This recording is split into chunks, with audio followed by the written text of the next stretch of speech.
राष्ट्रपती राजवट लागू व्हायला हवी होती असा टोला भाजपचे प्रदेशाध्यक्ष चंद्रशेखर बावनकुळे यांनी उद्धव ठाकरेंना लगावलाय।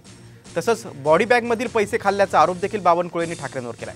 तर राष्ट्रपती राजवटीची मागणी ही हास्यास्पद असल्याचं मंत्री दीपक केसरकर यांनी म्हटलंय। उद्धव ठाकरे जे टीका करताय ते वैफल्यग्रस्त झाले आहे। त्यांनाही माहीत आहे एकही खासदार निवडून येणार नाही।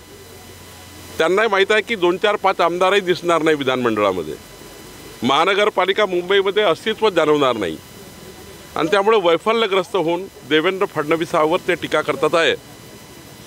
कुठं देवेंद्रजी कुठं उद्धवजी कशाला बरोबरी करायला निघाले आहेत। कोणाच्या व्यक्तिगत वैमनस्यातून गोळीबार झाला तर ते काय झालेली मोठी दंगल नाही, तो एक व्यक्तिगत वादाचा भाग आहे आणि त्याच्यामुळे आमच्या गृहमंत्री महोदयांनी जाहीर केलेलं आहे की आम्ही जी सेल्फ प्रोटेक्शनची परवाने दिलेत ते सुद्धा आम्ही चेक करू। इलिगली काही जर बंदुका आहेत असतील त्यासुद्धा चेक करू।